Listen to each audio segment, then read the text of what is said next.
Our streak of nice weather ended today, and now we look ahead to tomorrow with the first of three weather fronts that will be moving through the east over the next 3 or 4 days. We've got severe weather risk in the northeast, parts of the northern mid-Atlantic and northeast for Thursday, but before that, we're seeing some severe weather across parts of the south tonight as the first cold front approaches from the west. And let's not forget, of course, we've got Tropical Storm Karl still sitting around, meandering away at a very low speed in terms of motion in the southwest Gulf of Mexico. We'll have the latest on Karl. We'll look ahead in the long range. All those fun things tonight on the Joe and Joe Weather Show. Brought to you by Omni True Value Hardware at 1226 North Wellwood Avenue in West Babylon in southwest Suffolk County on Long Island, serving the entire New York, New Jersey, Connecticut tri-state area. And don't forget, with winter coming, salt. To melt the ice and the snow, or before that, mulch to make your yard look good, and of course to make sure your house looks good, functions well, and you've got it able to stand up to protect you in case of adverse weather. You need batteries, flashlights, generator, sump pump, whatever. It's all at Omni. 631-756-1125. Nowhere can you find better prices. The website is OmniTrueValue.com. And I would like to disagree with you, Mr. Cioffi. You said that the beautiful stretch of weather came to an end today. It may have come to an end for you in your neighborhood, but I thought today was most delightful for much of the day and really didn't start clouding up until the end of the afternoon, and now it's cloudy. And now, tomorrow, we will prepare for some wet weather, especially not so much tomorrow during the day, I think, but probably tomorrow night. We're going to have to deal with some showery rains, maybe some gusty thunderstorm activity as well. But all of that looks like it's going to be moving out just in time for Friday and the upcoming weekend. To quote the great Thelma Ritter, may I be so bold as to say something? What I was trying to convey was that today was the last day of nice weather, and it has now come to an end. And Yes. now we move to Thursday with the cold fronts of showers and thunderstorms and the chance for severe weather. So if I left the impression that I was saying that today was not a clear day, a nice day, I apologize for that very deeply and humbly. Now, did they cancel the game yet, or has it started?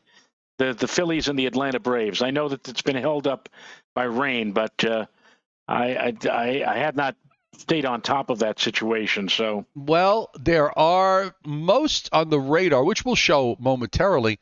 Most of the activity is actually south of Atlanta, so they might be they may get away with it now, because there's a huge dry gap in between. So I think they'll be able to get it in. Now I haven't had the television set on, so somebody really can't tell you. Somebody has just signaled to me, and they said yes, they are playing, and it's the bottom half of the first inning. So yes, they are.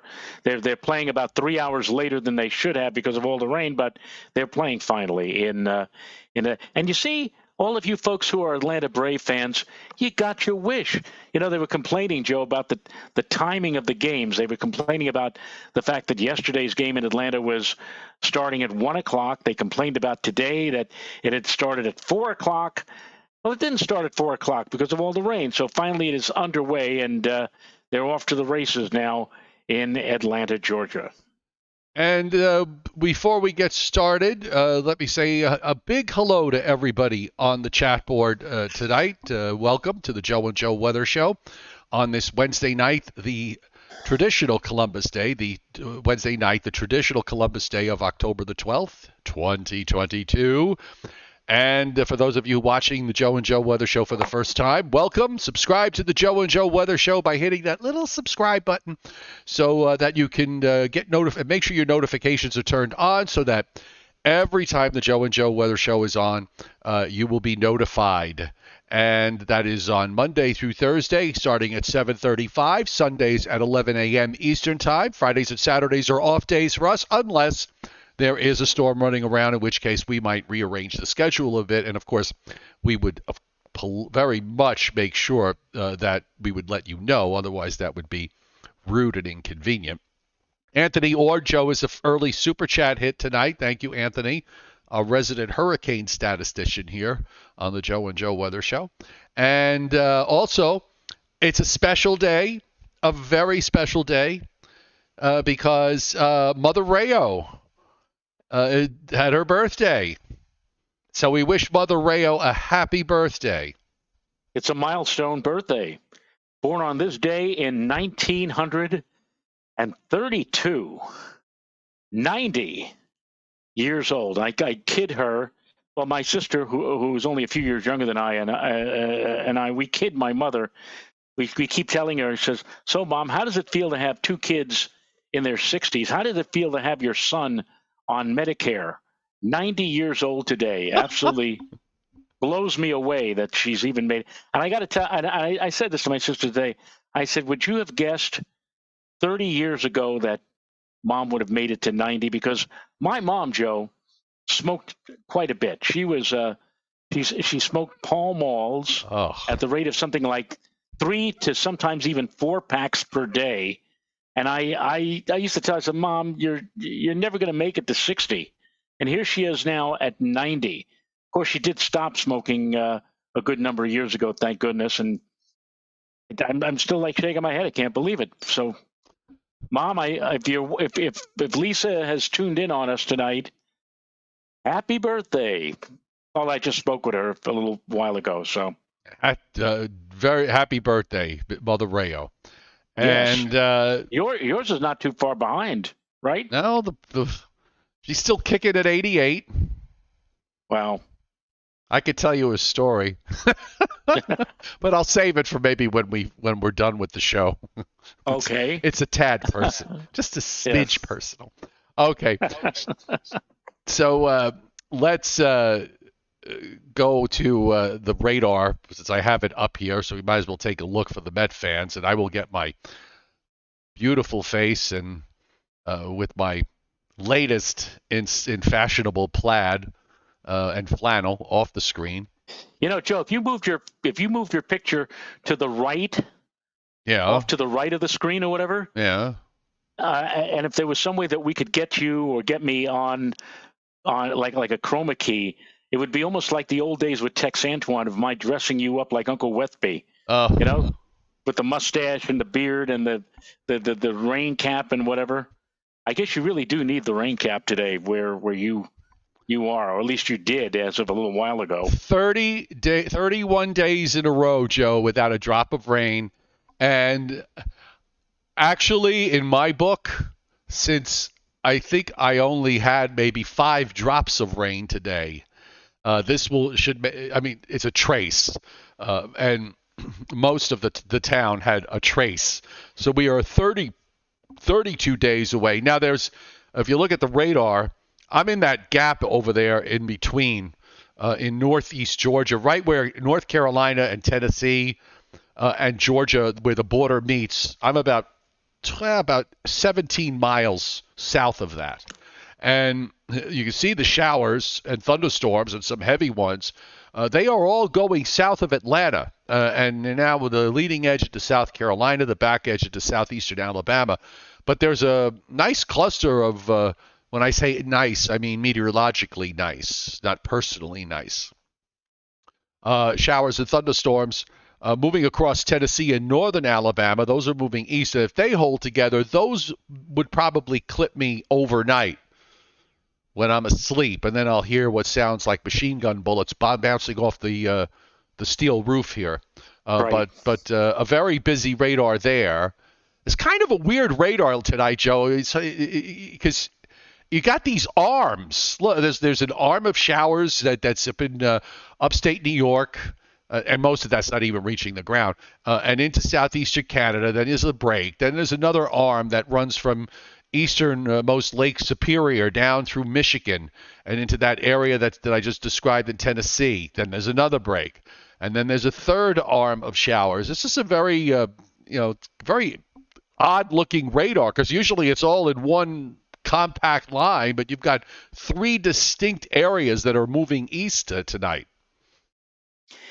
And tomorrow night, again, a kind of a pattern which I call showery rains with that approaching frontal line or lines, and the possibility. Now we're not, fully into this, but we are practically in the zone of marginal risk for severe weather. And I don't know, Joe. I have a feeling that after thorough examination, that they just may put a small little area of slight risk of severe in that zone for tomorrow's convective outlook. No, I don't disagree. They might even expand the marginal risk a bit more when this is all said and done. And if we looked at the surface map tonight, which I have conveniently here, let's see if the 21Z surface map is up, and indeed it is. There's your cold front. It's running through western Michigan from about Sault Ste. Marie to, let's say, Gary, Indiana, down into southern Illinois, southeastern Missouri, across Arkansas on a diagonal. Still hasn't quite passed Little Rock, where at least at 5 o'clock this afternoon it was on the ob there. Looks like it was 85. On the other side of the front, though, you get a wind shift, but temperatures still kind of on the warm side, in the upper 70s and low 80s. And then it gets stationary across Texas, swings back up into southern Colorado. It's a relatively active front here in the southern end. Now they have this. I don't know what this is. What is this? Do you recognize this on the map? Do you see it? I got it up real close. Northern Mississippi, central Tennessee. They've got these. That's a squall line, isn't it? Oh, is that it? Yeah, I haven't. You know what?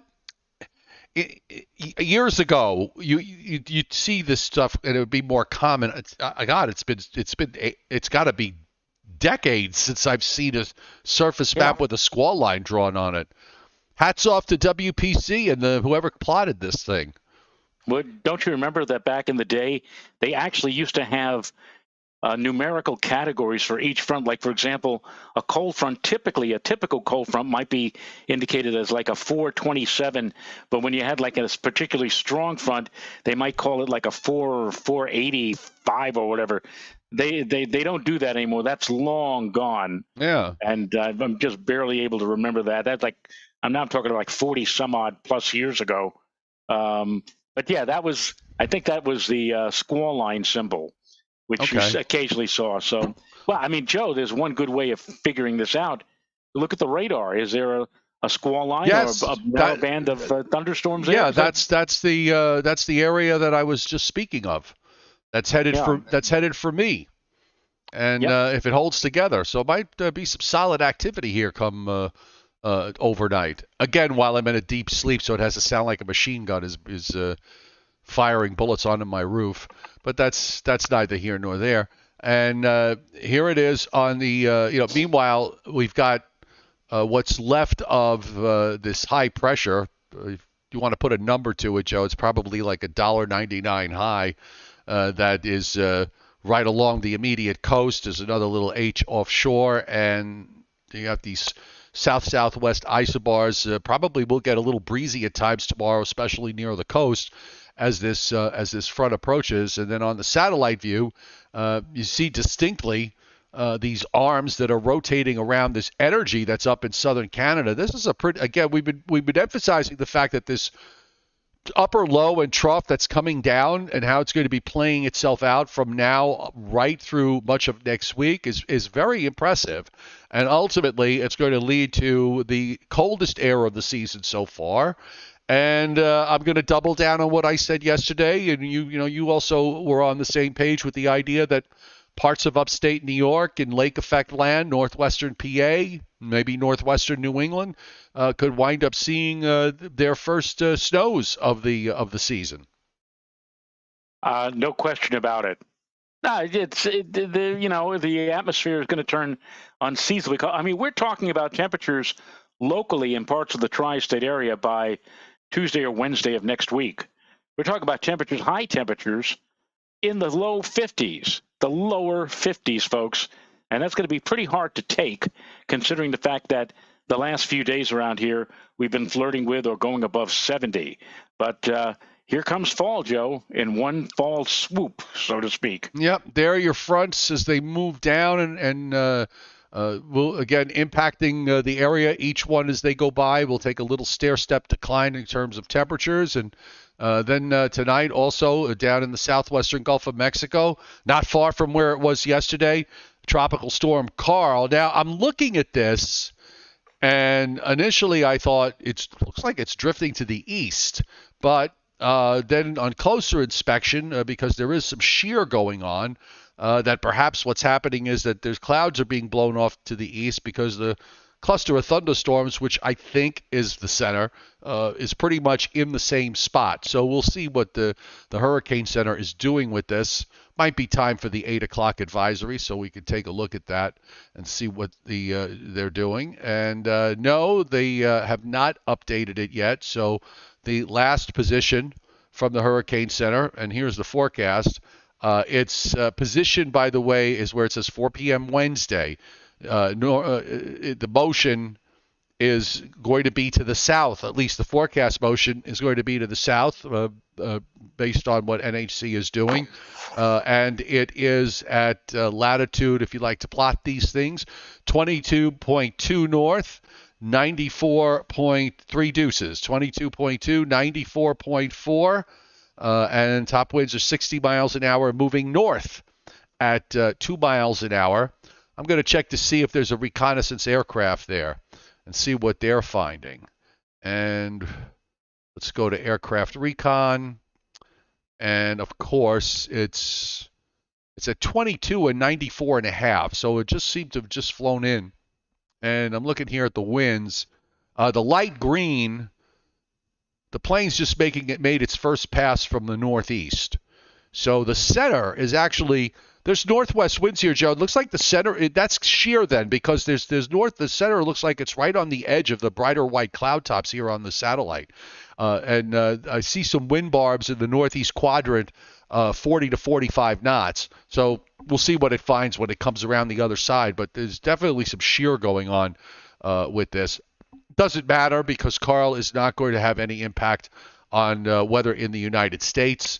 It is not going to be moving northeastward. They get to that spot in the southwestern Gulf of Mexico, and they oftentimes just get trapped there.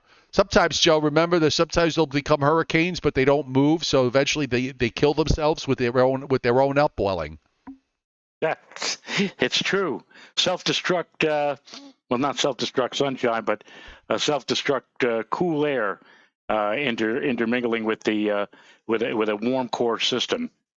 Yeah, and outside of that one model that you see here on the track model guidance, or the model track guidance, where it goes northeast, then north, then west, and then southwest up at latitude 26 north, all the other models take it either south or southwest into Mexico. So unless it throws us a curveball and does something odd, we're going to just kind of go with whatever they have, and we'll leave it at that. In the meantime, severe weather tonight. We've got severe thunderstorm watches up from northernmost Louisiana, southernmost Arkansas, northern Mississippi, northwest Alabama, and into central Tennessee, where that squall line is now moving to the eastern part of that watch box.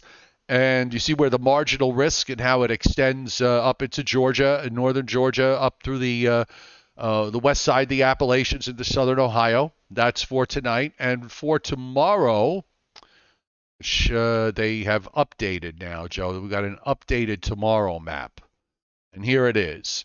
It looks like they've left it alone for now, from the Catskills to parts of south central New York to the Hudson Valley to almost the Connecticut-New York line, to right about New York City, down the Garden State Parkway to the Delmarva Peninsula, eastern Virginia, and parts of northeastern North Carolina at a marginal risk. And there is a 2% tornado risk that they're indicating, mainly while it's mainly inland. And I don't have a problem with that. I sometimes you get situations like this. I noticed the dew points are going to really come up tomorrow. I saw the dew points coming up into the middle and upper 60s by the end of the day. Yes. So, yeah, that's pretty good juice for this time of year. Right, it is. And overnight tonight, by the way, the temperatures generally in the 50s to near 60, making it a rather mild night for the middle part of October in the tri-state metropolitan area. Quite a change from the last few nights where we've had temps in the low 40s, in the 30s, and even some frost advisories. It'll be a relatively balmy night tonight, and still close to 70 in spite of the cloud cover across many areas for tomorrow. But the real chilly air, the real shot of cold air, is still several days away and will not arrive probably until sometime early next week. That is correct. So let's take a look at what the GFS is doing with the showers and storms. And this is tomorrow morning. The 12Z run, I'll use the 12Z run. The 18Z run's about the same, at least through tomorrow, as I haven't really looked beyond that. But looks like they're bringing the showers in. The models are bringing the showers in a bit faster tomorrow. By afternoon, over Long Island, you see the hatched areas on the radar in yellow and red with perhaps some thunderstorms. The model seems to want to take them more in upstate New York than if you look at this, I've been thinking the last couple of days that the severe weather risk should have been maybe more to the north, closer to where the upper trough is, where the upper part of the upper trough that's strongest, rather than to the south. And the GFS is kind of going along with that. It sort of splits lines with some thunderstorms moving off the South Carolina coast and offshore, and then maybe some thunderstorms more like north central PA into upstate New York rather than downstate. I don't know how you saw that, if you saw that the same way as I did. Well, quite frankly, I'm a little embarrassed to say this, but I really wasn't on top of what the weather was like down your way or in the Atlanta area until my sister called me up and said, "Can you tell me when because she's into baseball and she was waiting for the game between the Braves and the Phils." So she said, "Can you tell me when that rain is going to end so that the game could begin?" And I told her, quite frankly, since the Mets lost on Sunday night, I haven't really paid too much attention to baseball, and especially so anything that the Braves are involved with. So that's when Renata got involved and looked on her iPad and used her meteorological knowledge to convey to my sister that rain is not going to be there for too much longer. You'll see the game begin sometime around 7 or 7:30, and sure enough, it did. But I wasn't aware of what was going on outside of the immediate tri-state area because I just wasn't interested. You didn't care. I didn't care. You didn't care. You never cared. You never cared about me. I care about please you, God. Joe. You never cared about me. All you ever wanted was supper on the table, no responsibility. So anyhow, the GFS, I'm looking at the rainfall on the GFS, generally 1/2 to 3/4 of an inch. I've been kind of playing it a little on the upside. Lately, we've been finishing on the upside, so I went a little higher than that overall. But it's also a beneficial rain for the really dry areas up in parts of southeastern New England, although it kind of cuts it off a bit in areas around Boston and down to Cape Cod. But, you never know. It doesn't have to be exactly, the model's not necessarily exactly correct on this. And the European, by comparison, actually shows the exact opposite. It actually shows 3-inch plus rains in southeast New England and in easternmost Massachusetts. So go figure. You take your pick. You could split the difference. Maybe this is a bit overdone. I don't know if you saw this. This was kind of strange. Let me see if the European did it. No, not really. For whatever reason, I don't know, the GFS has done this for a couple of runs. It makes this little low. Oh, now it didn't make it. Okay, on the last run, I just switched to the 18Z map, the 18Z. It made some kind. I'll show you on the 12Z. It was just really bizarre. It did it for a couple of runs. But you see it there off the Virginia coast, and all of a sudden there's like 3 closed isobars sitting east of New Jersey and south of Long Island by sometime overnight Thursday night. This is 2 a.m. Friday morning, which I thought was really strange that it did that. But anyway, now it didn't do it on the 18Z. And I just want to take a look just for laughs to see what the 18Z GFS precip is. All right, it's a little more generous over Long Island, and so that's a little bit more than the day run. And you see the amounts also kind of generous up in central New York and also in central and northwestern New England. You're right, Joe. This is the first front. We'll probably have most of the rain that we're going to see in the next 7 days. The bulk of it's going to fall tomorrow and tomorrow night. And WPC, with their 7-day rainfall forecast. Oh, hold on a second, Joe. I have to sign for something. Just a minute.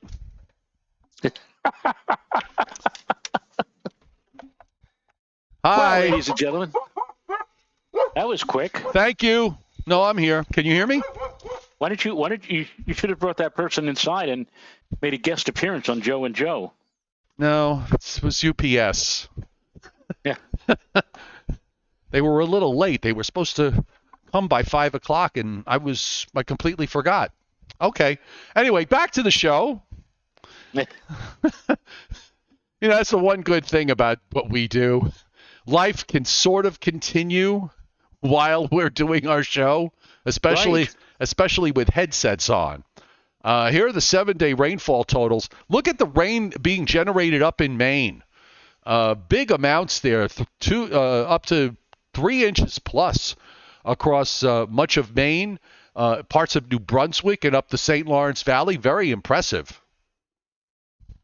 Well, I don't know if they need it or not. The place in New England that really needs it would be northeast Massachusetts, where we saw last night that the drought, at least as of the last report last Thursday, is verging on, just critical. They really need the moisture. And you were right in pointing out, Joe, that it's going to be more. They're going to need more than just a few days of steady rain. They're going to really need a hatful more of rain just to bring the drought criteria down. But to take a look at that swath of dry weather across the plain states and across the nation's midsection, going all the way back to California and the Pacific Northwest. Yep. So dry out there, but it's going to be wet here. Well, once this front is done, it should improve on Friday. The coolest air stays to the west with the first front. And then it looks like we get a second front of some sort that comes through on Sunday. I threw in the chance that there could be a couple of scattered showers Sunday afternoon with that front, and then that goes by. And here comes the cold air, and there's probably going to be a third front of some sort Monday night or later Monday into Monday night, and then a low goes by to our east on this GFS run. And here comes the cold air with the this is about as cold a shot as we've seen in quite a while. 528 thicknesses to New York, which is certainly cold enough to New York City, which is certainly cold enough to support snow.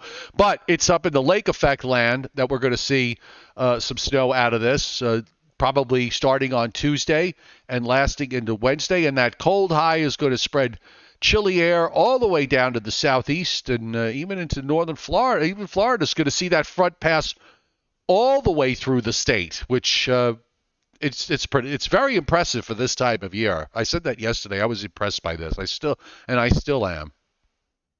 It is. It has been a long time coming that we have seen in the month of October this type of scenario where the temperatures are going to be going down so quick as opposed to other years. We've had, actually, I'm working on it just right now, Joe. Give me just another few more seconds. Blah, blah, blah, blah, blah, blah, blah, blah, blah, blah, blah. 1.2. All right. So, yeah. So over the last 10 years, over the previous 10 Octobers, the temperatures have averaged at Central Park 1.6 degrees above normal. Now, I don't even remember this, but last year, 2021, October, we were 4.1 degrees above normal. 4.1 degrees above normal. We were normal, exactly normal.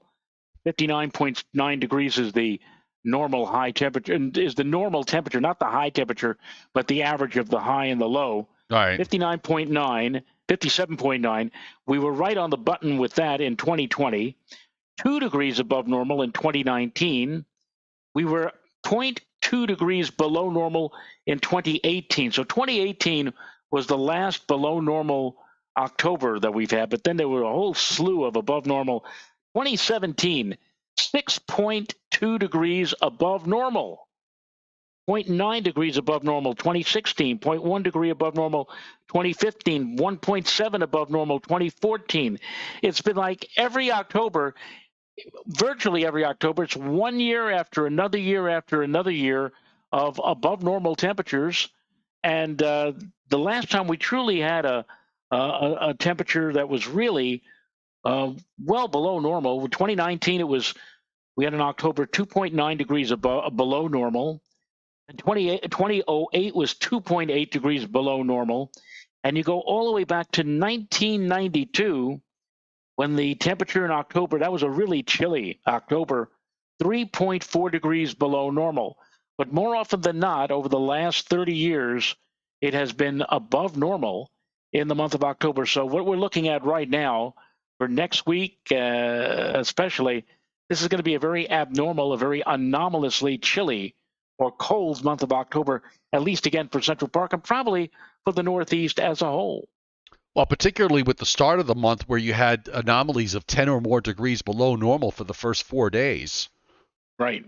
With the rain, we had one day where some places the high temperatures didn't get above the low 50, out of the low 50s, with lows in the upper 40s. Those departures are going to help pull the month to the downside, even if we were to have a warm second half.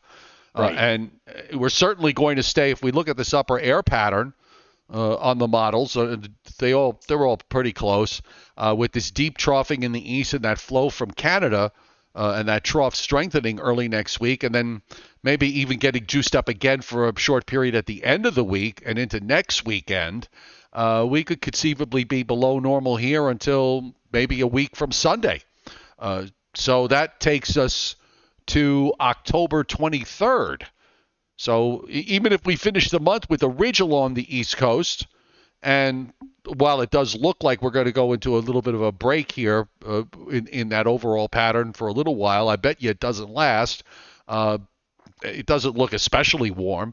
And then look at this, another deep trough dropping into the east at the end of the period, and all of that higher than normal pressures up in Canada and up in the north, up around Greenland and in the Arctic region. Very, very. This is a very blocky looking pattern here. If this verifies, Joe, very blocky.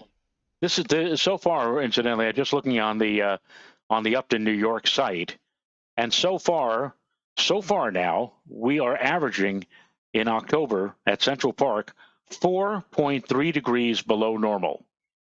This is probably going to be one of the coldest Octobers in a long, long time, at least going back the last 30 years and maybe even more so.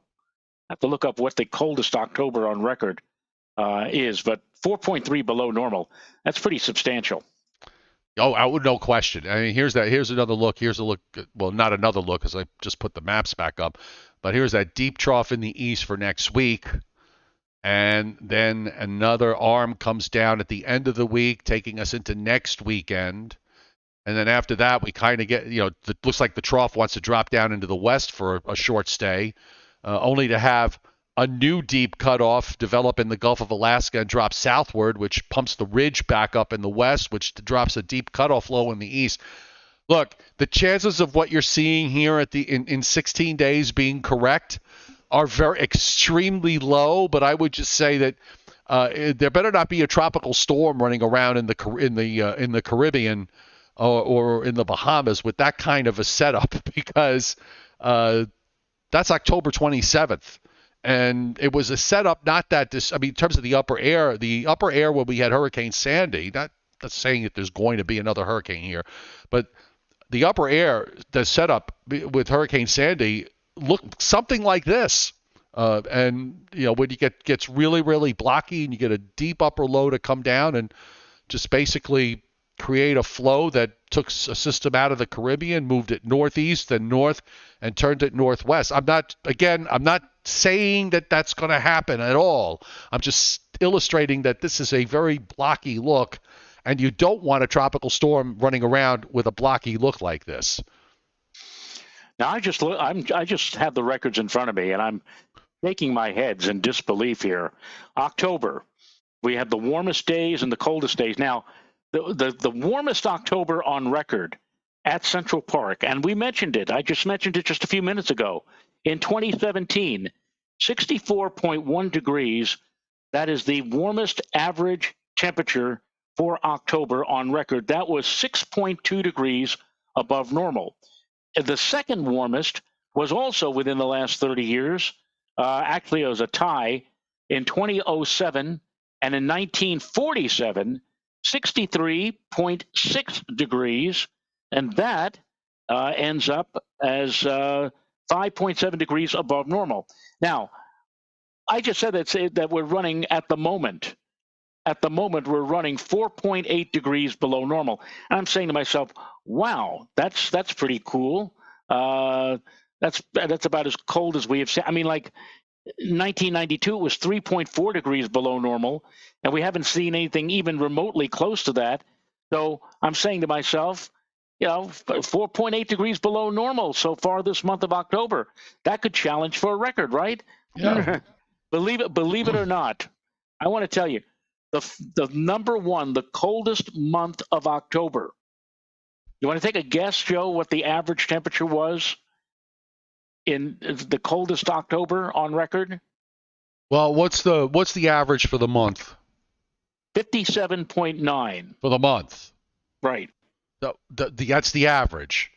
So that's the average temperature. I'm going to say it's probably in the upper 40s to near 50, and it was probably sometime in the 1880s. My God, are you sure that you didn't look in advance? I swear I didn't look. 1888, the year of the Great Blizzard, 48.5 degrees, the coldest October recorded in New York, 9.4 degrees below normal. Sorry about that. I don't even Wow. with that blast of cold air that's coming next week, even with the thicknesses dropping down below 540, even with all of that on its way, ain't no way we're going to displace 1888. That's for sure. And in fact, number 10 on the list. Number 10, 1917, 53 for the high temp for the all-time coldest temperature, 10th coldest, 53 degrees, and that's still 4.9 degrees below normal. So right now we're in range. We're in range of possibly getting down to near the bottom end of the top 10 list. 52.9 in 1976. Now, you and I were around. I remember 1976, 77, an exceptionally cold fall and winter, especially. I know that Leon Provitsky wants a repeat of this 1977 winter. Well, 52.9, that would mean that the temperatures in 76, that was the 9th coldest October. It was 5 degrees below normal. So we're within range of that, but we're never going to get close to the coldest. 48.5 in 1888, 49.6 1889, 50.6 1925. Most definitely, it was Octobers. We had a lot colder Octobers way back in the late 19th and early 20th centuries as compared to where we are right now. Well, look, you're pointing to the years that the most recent years was clearly we've been talking about the fact that we've been in this sort of uneven pattern for at least a decade, maybe more, where summer seems to be was getting extended into October, and in some cases even beyond that. What we would describe as summer, but this might be just an anomaly in that overall trend. Maybe it's the start of maybe it's a start of a break in that trend. We'll have to see. The one thing I would just add is that I'd like to see the daily numbers of those months, if only just out of curiosity, to see if the big departures were early in the month rather than later in the month.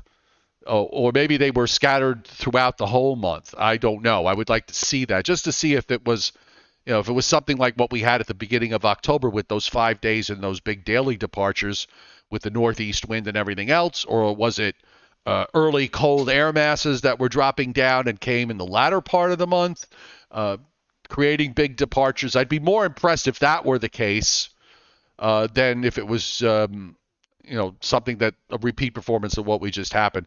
I'm liking what I see in terms of the upper air at the moment. Overall, I think if this pattern holds through November and December, it's going to be an early start to the winter for a change.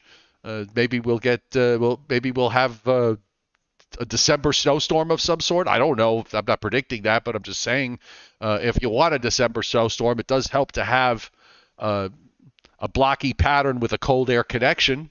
So we are going to have fun over the next 6 to 8 weeks watching all of this evolve. David Fuller hitting Super Chat tonight. Thank you, David. Asking the question whether where he is in Monmouth County, a chance that SPC might upgrade his area to a slight risk since he's stuck there anyway because of his knee injury. Well, we talked about that. We said that it would not be out of the question if tomorrow, within that area of severe weather that they now have on the Storm Prediction Center for tomorrow, it would not be surprising if they upgraded a part of that from marginal to slight. And so I would not rule that out. By the way, Chuck Cardillo on the chat board asking, before the blizzard of 1888, wasn't there record warmth in March of that year? Chuck, I honestly don't think there was, only because in looking at the records, the coldest March ever recorded at Central Park on record was 1888, 29.9 degrees Fahrenheit for the average temperature. Now, if there was a warm spell before the blizzard in 1888, the blizzard hit on March the 11th, if the first 10 days were abnormally warm in New York City, and I know the story, I know that a couple of days before, the day before, temperatures were in the 40s, even the 50s, and the robins were out twittering, and everybody was thinking about spring, and it was going, it's a lovely, lovely, and then all of a sudden, bam, in comes the blizzard. And during the blizzard, it got down to like 8 degrees in New York. 4. But 4 degrees. 4 in New York. So I doubt very much that it was abnormally or particularly warm. It may a little bit mild, a little balmy before the blizzard hit, but you need a really warm spell to reflect. I mean, if it was warm, certainly it couldn't possibly have been the coldest March on record. 29.9 degrees. It must have been cold or frigid right through the entire rest of the month of March after the blizzard hit, Joe. It also started as rain and ended as rain. That's right. And in fact, by the time it was over, the temperature had, when the last precip was falling, it was above freezing. It got to 34. Right. So, they needed that. They needed that to help clear all that. There's 21 inches of snow with drifts up to like 8 feet or whatever like that. It was something ridiculous. Crazy. Yes. So do you know what time it is, Joe? Is it Briller Jeopardy time? It's 8:20. It's Briller Jeopardy time. Yes. Briller Jeopardy. So now we're going to have the chat board playing tonight. And, of course, tonight's category is snow average, the amount of snow that the following cities average in the month of October. None of these cities here on the list, and there are 6 of them, plus a bonus one, none of these cities are above 8 inches, just so you know. So it's all, there's no place that we're going. We're not going to the top of some mountain up in Alaska to take an ob here.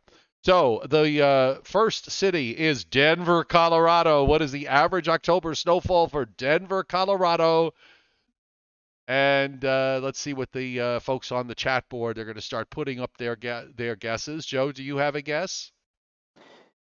I don't know. A city that could put down, more than a few inches of snow in September, even though that was an anomaly. October, they probably, I'll bet, have had a few unusually early snowstorms in the Denver area. So we're talking about the average or the typical number, the typical snowfall amount in October in Denver, Colorado. Correct. I'll say 4 inches. Rick B says 4 inches. Chuck Cardillo says 6 inches. Tim, you're way off, and so are you, Craig.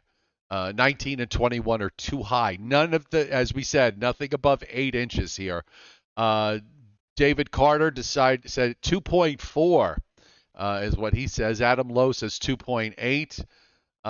Mark DeCaro, there's nobody above 8 inches. David Fuller, 20, nobody above 8 inches. None of these cities have snowfall numbers above 8 inches, just so you know. Okay? The answer, Joe, is 4. I won. Do I get to go to Dicker and Dicker of No, Beverly Hills? you don't get the silver tea set from the Michael C. Fina Company. Oh, the next city is Marquette, Michigan. Marquette, Michigan. I'll say 6.5. 6.5 is what Mr. Rayo says. We're on to Marquette, Michigan. So I'm just let me just put Marquette on the chat board. So this way, unless people are still putting up Denver, as they don't know. Marquette. Rick B says 3.5. Brutus says 5.5. James Volpe says 3. Johnny Sachs says we should have brought in Bob Barker for this segment. I wouldn't disagree. Fishing with Jack 3.2. Chuck Cardillo 5.6. Marquette for David Carter 4. Yes, Tim, it's Lake Effect. Mark. Yeah, D. I like Steve LaPointe's prize. You get tickets to an empty city field. Yes. Tyler. And I still would probably have to pay $50 to get into the parking lot for that. And then they'll cancel the non-game and keep the 50. Tyler Fengia 2.5, Mark DeCaro 4.5, Steve LaPointe 5, David Fuller 1.5 inches, Debbie Carroll 5.7, and Johnny Quest at 6.5, Adam Lowe 5.3, Charles Gall 6.8. We could go has 8. We will go on and on. So I'm going to put an end to this for Marquette. 6.4 is the correct answer. No, I was off by only 1/10 of an inch. You were only off by 1/10 of an inch, but had you hit this one exactly, you would have gotten a $50 gift certificate from the Spiegel Catalog Company, Spiegel, Chicago, Illinois. 60609. Yes. Okay, the next on the list is Duluth, Minnesota. Duluth, Minnesota. So when I just wait till I put Duluth on the chat here. Luth. Okay, so now we're doing Duluth. Okay. Wait a minute, that's not how you spell Duluth. Look, I did the best I can with what God gave me. It's okay? D-U. Whatever. D-U, not D-L. All right, D-U-L-I-T-H. Are you happy now?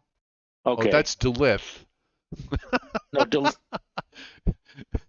Oh, God. Hang on. Wait a minute. It's D-U-L-U-T-H. There.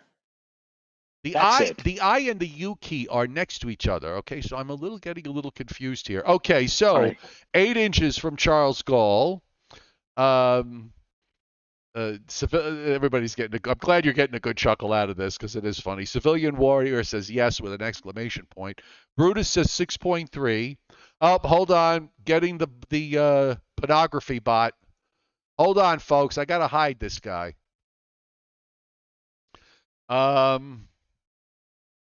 Okay. You moderators, if you see these bots, just hide the user from the channel. That gets rid of them. They have to keep coming up with new IDs. All right, Christinapedia says 7.3. Adam Lowe 2.3. Brutus 6.3. Johnny Quest 5.8. Mark D says 4. Rayo, you say 5.9. Yes. Yes, Debbie Carroll. Bang Zoom. 5 for Duluth. D-E-L-O-O-T-H. 6.4 for... How phonetic. and it's 41 in Duluth, Mark B says at this time. Mark DeCara 6.4. Chris Alley 5.8. James Davidson 5.2. Debbie Carroll 4.3. Okay, Tim, you got it. You came around to actually putting a number up there, 4. And Tyler Fienga 6.2. Okay, the auction is closed. Duluth is at 2.1. 2.1. Wow. Next on the list, Joe. Next on the list is Flagstaff. Flagstaff, Azarona. Good night, James Davison. He's leaving us tonight. He's leaving early tonight. Good night, James. Flagstaff, Arizona is next. Everybody, Flagstaff. David Fuller says 9. Okay, once again, David, nothing is over 8 inches, okay? Rayo 4.7, Steve LaPointe 1.8, Johnny Quest 2.7, Brutus 1.5, Craig Kahlberg 2.4, James Volpe 2.1, Rick B 3.5, David Carter 1.5, Tyler's got 2.1, Paul Roman at 6, Mark D at 8, Chris Alley at 3.2, 6.9 for Chuck Cardillo, Charles Gall at 4. Oh, now you're going with 5. Okay, said David Christopedia, the question was average snowfall in the month of October for selected cities. This one is Flagstaff, Arizona. And the answer is, Joe Rayo, are you ready? Yes. 2 inches. What did I say? I don't know. I said 2 point. I think I said 2 point. They put 2.7 or something. Well, that's close. 4.7. 4.7. I'm sorry. That's close enough. So you know what? You could be driven right to Dicker and Dicker of Beverly Hills. By the way, for those of you who are not old enough to understand what that means, what Dicker and Dicker was, that was actually a furrier. They made fur coats. They used to give them away on game shows like Hollywood Squares, among others. And they, of course, we were too young at the time, because this was the 60s, and we were sort of too young at the time to understand what that really meant, why everybody was laughing when Kenny Williams would announce the prize and the sponsor. But that's where that's from, okay? I don't want anybody to, start thinking dirty thoughts. Caribou, Maine is the next one. Oh, Caribou. Caribou. Caribou, Maine. I'm going to go there once. I want to go to Caribou, Maine. Have you been to Caribou? No, I have not been to Caribou, Maine. I want to see some moose. I want to see some Maine moose. Caribou, Maine. I've had moose burger. It's delicious. But I want to go see a live moose. So anyway, let's see what the board is doing with Caribou, Maine. Paul Roman at 2. 2.1 from James Volpe. 9 for David Fuller. Johnny Quest at 6.5. Steve LaPointe 5.7. There's another guess from James Volpe, 7.8. So I'm guessing he probably was still on to Flagstaff there. 4.9 for Chris Alley. Chuck Cardillo 7.9. Brutus 3.8. Rick B at 4. Miss Fowlerite 8.5. Nope, and none of these are over 8 inches. 3 inches, Joe Rayo says for Caribou. Charles Gall says 6. Johnny Sachs 77 says 5. Tim says 5. And the chairman says you're all too high. But Mrs. Rayo just informed us there's a moose wandering around in northern Westchester. I believe it. Adam Lowe 4.8. Howard Haskell, welcome Howard, 7. And now he's gone to 4. Okay. And David Fuller 4. Miss Fowlerite at 7.5. And Rick B telling us that it's 56 in Caribou, so that shuts the bidding down. 1.7. 1.7. And the last but not least, Joe, is Rapid City. Rapid City, South Dakota. Rapid City, South Dakota. Rapid City, South Dakota. You've watched North by Northwest.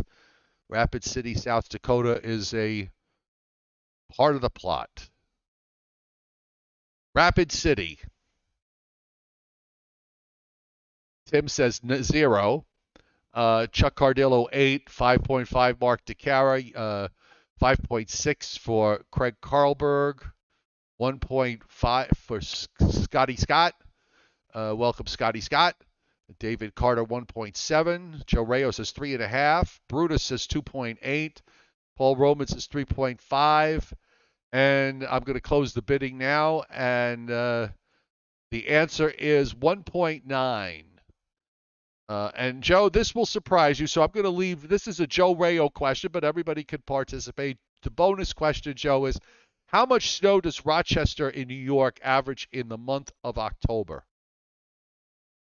Well, you said it's a surprise, so obviously it must be a number that is either unusually high or rather, I'll say, well, October, Rochester. Lake effect taking a day. I don't know.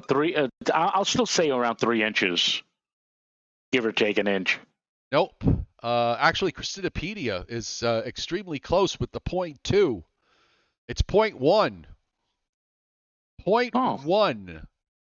Now, I would have thought maybe it would have been like 0.5 or 0.7. But it also at least goes to show everybody that it's October 12th. So don't be in a rush to see big amounts now because they just really don't happen. Or if they do, they're extremely rare.